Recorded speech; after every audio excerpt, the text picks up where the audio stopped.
Bonjour et bienvenue dans les rendez-vous coaching. Un voisin trop bruyant, un ex qui use et abuse de son esprit de contradiction, un chauffard sur notre route ou encore ce collègue un brin envieux qui nous cherche des petites bébêtes. Les occasions de se mettre en colère au quotidien ne manquent pas pour l'animal social que nous sommes. Le problème de cette émotion, c'est qu'elle déclenche chez nous, dans la majorité des cas, une attitude dommageable. Alors, plutôt que d'en arriver à ce point de non-retour et de devoir ensuite réparer les dégâts avec plus ou moins de succès, j'ai bien envie de demander à notre coach Stéphane Masson quelques conseils pour nous apprendre à nous calmer. Bonjour coach. Bonjour Émilie, bonjour à tous. Dites-nous que vous allez pouvoir faire quelque chose pour nous, s'il vous plaît. J'espère. Ouais, nous sommes tous plus ou moins, vous comme moi, même vous en tant que coach, soumis à quelques pressions. Il est parfois difficile de maîtriser un sentiment de colère. Quels conseils pouvez-vous nous apporter pour éviter de nous énerver ?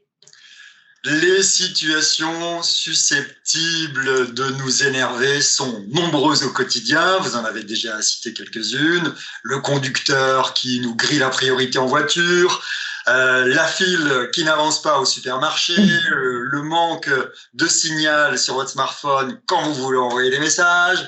Tous ces petits désagréments pourraient nous empoisonner la vie et nous énerver. Mais sommes-nous obligés de nous énerver ? La réponse est non.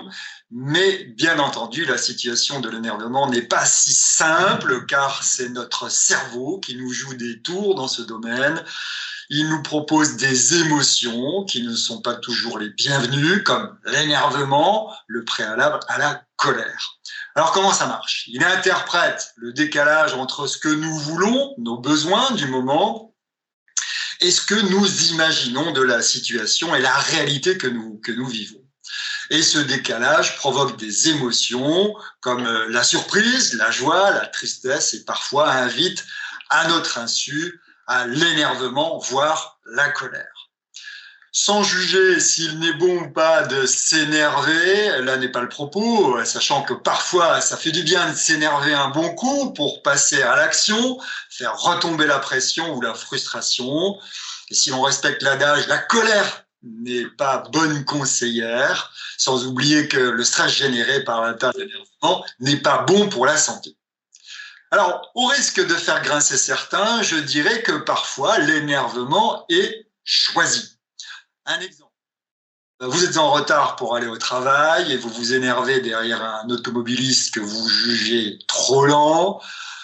Peut-être qu'à un autre moment, pas pressé par le temps, cette situation ne serait pas énervante. Cela dépend de la perception que vous avez du moment et de la taille que vous voulez bien accorder à cet événement et donc de l'énervement que vous voulez bien vous accorder également.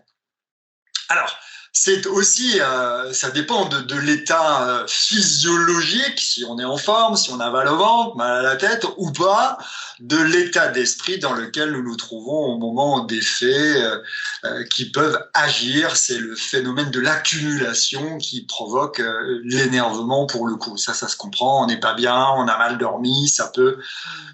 Autant de facteurs qui viennent voilà, ça peut alimenter le moulin.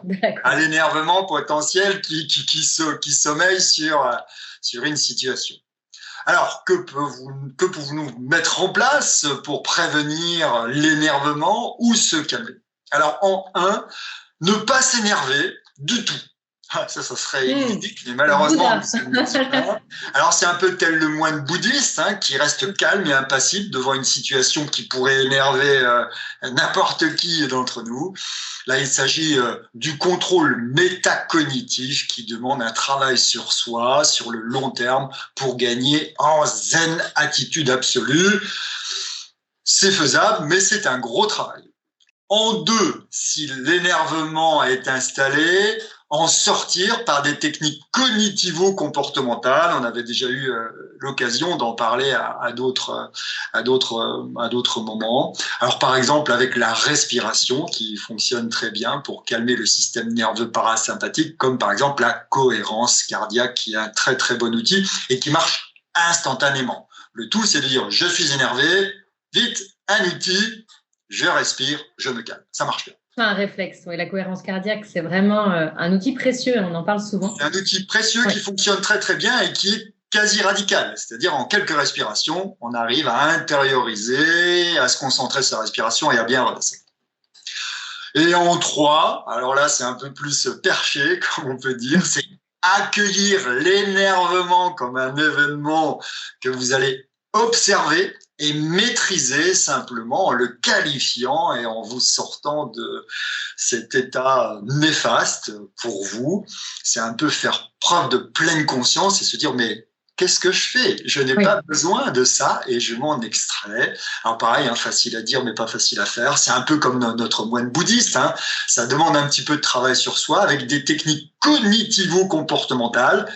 J'ai ce type de comportement. Est-ce que ça me sert? Oui, non. Si ça me sert pas, qu'est-ce que je peux mettre en place pour m'extraire de ça et passer outre?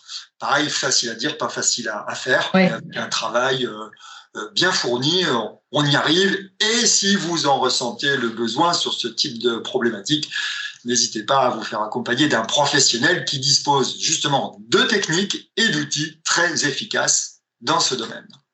Oui, c'est ça, c'est pouvoir repérer un petit peu les signaux d'alerte qui vont entraîner ce type de situation. Et il est possible, donc, en se faisant accompagner, d'avoir ce petit, ce regard-là, hein, de savoir observer ces petits moments pour désamorcer les situations.